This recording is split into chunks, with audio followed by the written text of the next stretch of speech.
Pension gazette ২০২৬ সরকারি কর্মচারী ও শিক্ষকদের অবসর জীবনে কি পরিবর্তন আসছে। YouTube video script pension gazette special. বিসমিল্লাহির রহমানির রাহিম। আসসালামু আলাইকুম ওয়া রাহমাতুল্লাহি ওয়া বারাকাতু। প্রিয় দর্শক, আজকের ভিডিওতে আপনাকে স্বাগতম। আজকে আমি এমন একটা বিষয় নিয়ে কথা বলবো যেটা নিয়ে অনেকেই জানতে চান, কিন্তু সঠিক তথ্য কোথাও একসাথে পাচ্ছেন না। বিষয়টা হলো পেনশন গেজেট। একটু থামুন। আপনি কি জানেন পেনশন গেজেট আর পে স্কেল গেজেট এক জিনিস নয়? অনেকে এই দুটোকে গুলিয়ে ফেলেন এবং এই ভুলটার কারণে যারা পেনশনে আছেন বা যাচ্ছেন তারা তাদের আসল প্রাপ্তিটা সঠিকভাবে বুঝতে পারেন না। আজকে আমরা শুধু পেনশন গেজেট নিয়ে কথা বলবো, মাথা থেকে পা পর্যন্ত। এই ভিডিওটা বিশেষভাবে দরকার যাদের অবসরে আছেন এবং পেনশনে জীবন চলছে, অবসরের পথে আছেন, 2 থেকে 5 বছর বাকি, এমপিওভুক্ত শিক্ষক যিনি কল্যাণ ভাতা ও অবসর ভাতার হিসাব জানতে চান, যার পরিবারে পেনশনভোগী আছেন এবং তাদের জন্য কি আসছে সেটা জানতে চান। আজকের ভিডিওতে যা যা থাকছে: 1. পেনশন গেজেট আসলে কি? পে স্কেল গেজেটের সাথে পার্থক্য কোথায়? 2. এই গেজেটে কি কি থাকে, এবার কি কি আসতে পারে? 3. পেনশনের হার কিভাবে নির্ধারণ হয়, নতুনভাবে কতটুকু বাড়তে পারে? 4. গ্র্যাচুইটি ও টাইম স্কেল নিয়ে যা জানা দরকার। 5. পারিবারিক পেনশনে কি পরিবর্তন আসছে? 6. পেনশন সমর্পণ করা পরিবারের ভবিষ্যৎ কি? 7. এমপিওভুক্ত শিক্ষকদের কল্যাণ ভাতা ও অবসর ভাতার বিস্তারিত হিসাব। 8. এখন কি করবেন যাতে পেনশনের সুবিধা থেকে বঞ্চিত না হন? একটু বলে রাখি, আজকের ভিডিওটা একটু দীর্ঘ হবে, কারণ পেনশন গেজেটের বিষয়টা জটিল এবং অনেক কিছু আছে যেটা সহজভাবে বোঝানো দরকার। শেষ পর্যন্ত থাকুন, কারণ সপ্তম ও অষ্টম পর্বের তথ্যগুলো অনেকেই জানেন না, কিন্তু জানা অত্যন্ত জরুরি। চলুন শুরু করা যাক। প্রথম পর্ব, পেনশন গেজেট আসলে কি এবং কেন এটা আলাদাভাবে গুরুত্বপূর্ণ। প্রিয় দর্শক, সরকারি গেজেট বলতে আমরা সাধারণত পে স্কেলের গেজেটটাকেই বুঝি, কিন্তু আসলে সরকার দুটো আলাদা গেজেট প্রকাশ করে। একটু সহজ ভাষায় বোঝাই। পে স্কেল গেজেট হলো সেই দলিল যেটা বলে আপনি চাকরিতে থাকা অবস্থায় প্রতি মাসে কত টাকা পাবেন, মূল বেতন কত, ভাতা কত, গ্রেড কাঠামো কেমন হবে, এইসব কিছু। পেনশন গেজেট হলো সেই দলিল যেটা বলে চাকরি শেষ হওয়ার পর থেকে বাকি জীবন আপনি কি পাবেন, পেনশনের হার কত, গ্র্যাচুইটি কিভাবে হিসাব হবে, পরিবার পাবে কিনা, কতদিন পাবে, এই সব কিছু। এখন ভাবুন, দুটোর মধ্যে আসলে কোনটা বেশি দরকার? যিনি এখনও চাকরি করছেন তার জন্য পে স্কেল গেজেটটা বেশি জরুরি, কিন্তু যিনি অবসরে আছেন বা যাওয়ার কাছাকাছি তার জন্য পেনশন গেজেটটাই সব কিছু। অদ্ভুত বিষয় হলো, পে স্কেল গেজেট নিয়ে এত কথা হয়, কিন্তু পেনশন গেজেট নিয়ে কথা তুলনামূলকভাবে অনেক কম। অথচ দেশের কয়েক লাখ পেনশনভোগী পরিবারের জীবন এই একটা গেজেটের উপর নির্ভর করে। আজকে সেই গুরুত্বপূর্ণ বিষয়টা নিয়েই আমরা বিস্তারিত কথা বলবো। পেনশন গেজেট কবে আসবে? অর্থ মন্ত্রণালয় সূত্র বলছে, পে স্কেল গেজেটের সাথে একই সময়ে বা তার কিছুদিনের মধ্যে পেনশন গেজেটও প্রকাশিত হবে। কর্মচারী সংগঠনগুলোর জোরালো দাবি হলো দুটো গেজেট একসাথে আসুক, যাতে কেউ অনিশ্চয়তায় না থাকেন। সব মিলিয়ে জুলাই মাসের মধ্যেই বিষয়টা স্পষ্ট হওয়ার কথা। দ্বিতীয় পর্ব, পেনশন গেজেটে এবার কি কি থাকতে পারে। প্রিয় দর্শক, জাতীয় বেতন কমিশন 2025-এর প্রতিবেদন এবং কর্মচারী সংগঠনগুলোর দাবির ভিত্তিতে যা জানা যাচ্ছে তার একটা পূর্ণ চিত্র এখন আপনাদের সামনে তুলে ধরব। 1. পেনশনের হার পুনর্নির্ধারণ। এটাই সবচেয়ে বড় বিষয়। বর্তমানে যে হারে পেনশন দেওয়া হচ্ছে, নতুন পে স্কেলে মূল বেতন বাড়লে স্বয়ংক্রিয়ভাবে পেনশনের পরিমাণও বাড়বে, কিন্তু তার বাইরেও হারটা পুনর্নির্ধারণ করার কথা আলোচনায় আছে। 2. গ্র্যাচুইটির হার সংশোধন। কর্মচারীরা দীর্ঘদিন ধরে গ্র্যাচুইটির হার 1:500 টাকা করার দাবি করে আসছেন। এই দাবিটা পেনশন গেজেটেই মেটানোর কথা। 3. টাইম স্কেল ও সিলেকশন গ্রেড পুনর্বহাল। আগে এই সুবিধাগুলো ছিল। নির্দিষ্ট বছর কাটানোর পর পদোন্নতি না হলেও বেতন বাড়ত। এটাকেই টাইম স্কেল বলা হতো। পরে বন্ধ হয়ে যায়। অনেক কর্মচারী একই পদে 10-15 বছর থেকেও পদোন্নতি পাননি। এই সুবিধাটা ফিরে এলে তাদের কষ্টটা কমতো। 4. পারিবারিক পেনশন সংস্কার। একজন কর্মচারী মারা গেলে তার স্ত্রী বা স্বামী এবং সন্তানরা যে পেনশন পান সেটার হার ও শর্ত নতুন করে নির্ধারণ হবে। 5. পেনশন সমর্পণ নীতিমালা পরিষ্কার করা। যারা আগে পুরো পেনশন একবারে তুলে নিয়েছিলেন এবং ইতিমধ্যে মারা গেছেন, তাদের পরিবারের ভবিষ্যৎ কি? এই প্রশ্নের একটা স্পষ্ট উত্তর পেনশন গেজেটে আসার কথা। তৃতীয় পর্ব, পেনশনের হার কিভাবে হিসাব হয় এবং নতুনভাবে কত বাড়তে পারে। প্রিয় দর্শক, এই পর্বটা একটু মনোযোগ দিয়ে দেখুন, কারণ পেনশনের হিসাবটা অনেকের কাছেই ঘোলাটে। সহজ ভাষায় বলি, বাংলাদেশের সরকারি কর্মচারী পেনশন নির্ধারিত হয় সর্বশেষ মূল বেতনের উপর ভিত্তি করে। চাকরির মেয়াদ এবং বয়স অনুযায়ী একটা নির্দিষ্ট হারে পেনশন দেওয়া হয়। এখন নবম পে স্কেলে মূল বেতন গলে ৩৫ থেকে ৫০% বাড়লে যারা এখনও চাকরিতে আছেন, অবসরে গিয়ে তারা এই বাড়তি মূল বেতনের উপর পেনশন পাবেন। অর্থাৎ মূল বেতন বাড়লে পেনশনও স্বয়ংক্রিয়ভাবে সমানুপাতে বাড়বে। যারা ইতিমধ্যে অবসরে আছেন তাদের কি হবে? তাদের জন্য আলাদা সুখবর আছে। কমিশনের সুপারিশে বলা হয়েছে, যাদের মাসিক পেনশন ২০,০০০ টাকার নিচে, তাদের পেনশন ১০০% পর্যন্ত বাড়ানো হবে। একটু হিসাব করে দেখুন, কেউ যদি এখন মাসে ৬,০০০ টাকা পেনশন পান, নতুন ব্যবস্থায় পাবেন ১২,০০০ টাকা। কেউ যদি ১০,০০০ টাকা পান, পাবেন ২০,০০০ টাকা। কেউ যদি ১৫,০০০ টাকা পান, পাবেন ২০,০০০ টাকার কাছাকাছি। এটা কিন্তু অনেক বড় পরিবর্তন, বিশেষত যারা অনেক আগে অবসরে গেছেন এবং অল্প পেনশনে কষ্টে দিন কাটাচ্ছেন, তাদের জন্য এটা সত্যিকারের স্বস্তি। বয়স্কদের জন্য বিশেষ ভাতা। ৭৫ বছরের বেশি বয়সী পেনশনভোগীদের জন্য মাসিক ১০,০০০ টাকা আলাদা চিকিৎসা ভাতার প্রস্তাব রয়েছে। বৃদ্ধ বয়সে ওষুধ, ডাক্তার, হাসপাতাল এসবের খরচ সামলানো অনেক কঠিন। এই ভাতাটা সেই কঠিন সময়টাকে একটু সহজ করবে। চতুর্থ পর্ব, গ্র্যাচুইটি কি এবং কতটুকু পরিবর্তন আসছে। প্রিয় দর্শক, গ্র্যাচুইটি হলো অবসরের সময় একবারে পাওয়া একটা মোট টাকা। এটা পেনশনের মতো প্রতি মাসে আসে না, একবারেই পাওয়া যায়। বর্তমানে গ্র্যাচুইটির হিসাব হয় সর্বশেষ মূল বেতনের উপর ভিত্তি করে। নতুন পে স্কেলে মূল বেতন বাড়লে গ্র্যাচুইটির পরিমাণও সমানুপাতে বাড়বে। কিন্তু কর্মচারীদের আরেকটা দাবি আছে, যেটা এর বাইরে। দীর্ঘদিন ধরে কর্মচারী সংগঠনগুলো দাবি করে আসছেন, গ্র্যাচুইটির হার ১:৫০০ টাকা করতে হবে। অর্থাৎ প্রতি বছর চাকরির বিপরীতে ৫০০ টাকার গুণিতকে গ্র্যাচুইটি নির্ধারণ করতে হবে। এটা বাস্তবায়িত হলে যারা দীর্ঘদিন চাকরি করেছেন, তারা অবসরে একটা ভালো পরিমাণ টাকা একসাথে পাবেন। টাইম স্কেল ও সিলেকশন গ্রেড নিয়ে। টাইম স্কেল মানে হলো একটা নির্দিষ্ট সময় চাকরি করলে পদোন্নতি না হলেও বেতন বাড়বে। সিলেকশন গ্রেড মানে হলো কর্মদক্ষতার ভিত্তিতে নির্বাচিত কর্মচারীদের উচ্চতর গ্রেডে বেতন দেওয়া। এই দুটো সুবিধা আগে ছিল, এখন নেই। কর্মচারীরা চান এগুলো ফিরে আসুক। কেন এটা এত গুরুত্বপূর্ণ?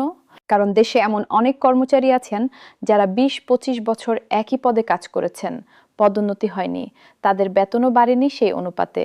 টাইম স্কেল থাকলে অন্তত বেতনটা বাড়ত। পেনশন গেজেটে এই বিষয়টার সিদ্ধান্ত আসার কথা। পঞ্চম পর্ব, পারিবারিক পেনশন। কে পাবেন, কতটুকু পাবেন? প্রিয় দর্শক, পেনশনভোগী কর্মচারী মারা গেলে তার পরিবারের কি হবে? এই প্রশ্নটা অনেকের মাথায় থাকে, কিন্তু বিস্তারিত অনেকে জানেন না। বর্তমান নিয়মে একজন কর্মচারী মারা গেলে তার স্ত্রী বা স্বামী পারিবারিক পেনশন পান, সন্তানরাও নির্দিষ্ট বয়স পর্যন্ত পান। কিন্তু এই পারিবারিক পেনশনের হার এবং শর্ত নিয়ে দীর্ঘদিন ধরে অসন্তোষ আছে। যে সমস্যাগুলো আছে: ১. পারিবারিক পেনশনের পরিমাণ অনেক কম। স্বামী বা স্ত্রী মারা যাওয়ার পর যে পেনশন পাওয়া যায়, তাতে অনেক পরিবার ঠিকমতো চলতে পারেন না। ২. সন্তানদের বয়সসীমা নিয়ে জটিলতা আছে। বিশেষত প্রতিবন্ধী সন্তানদের ক্ষেত্রে বয়স পেরিয়ে গেলে পেনশন বন্ধ হয়ে যায়, যেটা অনেক পরিবারের জন্য বড় সমস্যা। ৩. অবিবাহিত মেয়ে সন্তানদের পেনশন পাওয়ার শর্তও জটিল। নতুন পেনশন গেজেটে এই বিষয়গুলোতে সংশোধন আসার কথা। বিশেষত প্রতিবন্ধী সন্তানদের জন্য আজীবন পারিবারিক পেনশনের একটা প্রস্তাব আলোচনায় আছে। এটা বাস্তবায়িত হলে অনেক পরিবার উপকৃত হবেন। ষষ্ঠ পর্ব, পেনশন সমর্পণ সবচেয়ে জটিল এবং বেদনাদায়ক বিষয়। প্রিয় দর্শক, এই পর্বটা এমন একটা বিষয় নিয়ে যেটা অনেক পরিবারের জন্য সত্যিকারের যন্ত্রণার। পেনশন সমর্পণ মানে হলো কেউ অবসরের সময় সব পেনশন একবারে তুলে নিয়েছেন, মাসে মাসে না পেয়ে একটা বড় অঙ্কের টাকা একসাথে পেয়েছেন। এই সিদ্ধান্ত নেওয়া মানুষগুলোর কেউ কেউ ইতিমধ্যে মারা গেছেন। তাদের পরিবার এখন কঠিন প্রশ্নের মুখে। নতুন পে স্কেল এলো, পেনশনের পরিমাণ বাড়লো, কিন্তু আমরা কি কিছু পাবো? এই প্রশ্নটার উত্তর এখনো পরিষ্কার নয়। সচিব কমিটির বৈঠকে এই বিষয়টা আলোচনায় আছে। পেনশন গেজেটে যদি এই পরিবারগুলোর জন্য কোনো বিশেষ ব্যবস্থার কথা থাকে, সেটা অনেক মানুষের জীবনে বড় পরিবর্তন আনবে। আমরা সেই গেজেটের দিকে তাকিয়ে আছি। যারা এখনও বেঁচে আছেন এবং আংশিক পেনশন সমর্পণ করেছেন। তাদের ক্ষেত্রে বাকি অংশের পেনশন নতুন হারে পুনর্নির্ধারণ হবে কিনা এই প্রশ্নেরও উত্তর পেনশন গেজেটেই পাওয়া যাবে। সপ্তম পর্ব, এমপিওভুক্ত শিক্ষকদের কল্যাণ ভাতা ও অবসর ভাতা, বিস্তারিত হিসাব। প্রিয় দর্শক, এমপিওভুক্ত শিক্ষকদের পেনশন ব্যবস্থাটা সরকারি কর্মচারীদের থেকে আলাদা। এটা অনেকেই জানেন না এবং না জানার কারণে পেনশনের সময় অনেকে বিভ্রান্তিতে পড়েন। এমপিওভুক্ত শিক্ষকদের অবসর সুবিধা দুটো ভাগে আসে। প্রথম ভাগ কল্যাণ ভাতা। কল্যাণ ভাতার হিসাব হয় এইভাবে: কল্যাণ ভাতা সমান সর্বশেষ মূল বেতন গুণ মোট চাকরির বছর। এটা বুঝতে একটা উদাহরণ দিই। ধরুন একজন শিক্ষক 10ম গ্রেডে 29 বছর চাকরি করেছেন। তার সর্বশেষ মূল বেতন ছিল 23,640 টাকা। তাহলে তার কল্যাণ ভাতা হবে 23,640 গুণ 29 সমান 6,85,560 টাকা। এখন নতুন পে স্কেলে 10ম গ্রেডের মূল বেতন 24,000 টাকা হলে এবং কেউ 29 বছর চাকরি করলে 24,000 গুণ 29 সমান 6,96,000 টাকা। আর যদি বেতন আরও বেশি হয়, যেমন চাকরির শেষ দিকে ইনক্রিমেন্টের পর 28,000 টাকা হলে 28,000 গুণ 29 সমান 8,12,000 টাকা। মূল বেতন বাড়লে কল্যাণ ভাতা কতটা বাড়ে এই হিসাবটা থেকেই বোঝা যাচ্ছে। একটা গুরুত্বপূর্ণ শর্ত, কল্যাণ ভাতা পেতে হলে ন্যূনতম 10 বছর এমপিওভুক্ত প্রতিষ্ঠানে চাকরি করতে হবে। দ্বিতীয় ভাগ অবসর ভাতা। অবসর ভাতা হিসাব হয় সরকার নির্ধারিত চার্ট অনুযায়ী। এই চার্টে সর্বশেষ মূল বেতন এবং চাকরির মেয়াদের উপর ভিত্তি করে একটা নির্দিষ্ট পরিমাণ নির্ধারিত থাকে। নতুন পে স্কেলে মূল বেতন বাড়লে অবসর ভাতার পরিমাণও বাড়বে। অবসর ভাতা পেতেও ন্যূনতম 10 বছর চাকরি করতে হবে। এই দুটো ভাতা একসাথে পেলে একজন শিক্ষক অবসরের সময় একটা ভালো পরিমাণ টাকা পেতে পারেন, যেটা দিয়ে বাকি জীবনে একটা নিরাপত্তা তৈরি হয়। এমপিওভুক্ত শিক্ষকদের পেনশন নিয়ে একটা সমস্যার কথা। সরকারি কর্মচারীরা মাসে মাসে পেনশন পান, কিন্তু এমপিওভুক্ত শিক্ষকদের মাসিক পেনশনের কোনো ব্যবস্থা নেই। তারা শুধু কল্যাণ ভাতা ও অবসর ভাতা পান, যেটা একবারেই দেওয়া হয়। শিক্ষক সমাজের দীর্ঘদিনের দাবি হলো এমপিওভুক্ত শিক্ষকদের জন্য মাসিক পেনশনের ব্যবস্থা করতে হবে। এই দাবিটা এবারের পেনশন গেজেটে পূরণ হবে কিনা সেটা এখনও অনিশ্চিত, কিন্তু দাবিটাটা উঠেছে এবং সচিব কমিটিতে আলোচনা হয়েছে। অষ্টম পর্ব, এখন কি করবেন পেনশনের সুবিধা থেকে বঞ্চিত না হওয়ার উপায়। প্রিয় দর্শক, পেনশন গেজেট আসার পর অনেকে ঠিকমতো সুবিধা পান না, শুধু কাগজপত্রের ভুলের কারণে বা সময়মতো আবেদন না করার কারণে।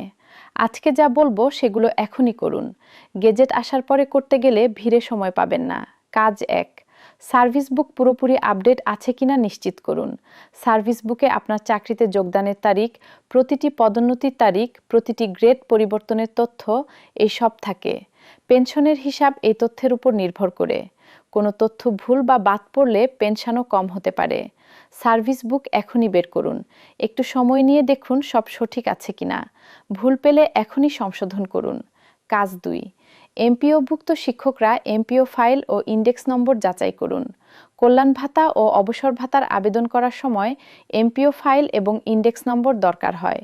যদি এগুলো না থাকে বা ভুল তথ্য থাকে, তাহলে ভাতা পেতে দেরি হবে বা আটকে যাবে। এখনই উপজেলা বা জেলা শিক্ষা অফিসে যোগাযোগ করুন এবং নিশ্চিত হন। কাজ 3, মনোনয়নপত্র জমা দিন বা আপডেট করুন। পারিবারিক পেনশনের জন্য মনোনয়নপত্র জমা দেওয়া থাকতে হয়। অনেকে এই কাজটা করেননি। আপনি মারা গেলে আপনার পরিবার পারিবারিক পেনশন পাবেন কিনা সেটা এই একটা কাগজের উপর নির্ভর করে। যদি মনোনয়নপত্র না দেওয়া থাকে বা পুরনো হয়ে থাকে, এখনই সংশ্লিষ্ট দপ্তরে গিয়ে আপডেট করুন। কাজ 4, চাকরির মোট মেয়াদ হিসাব করে রাখুন।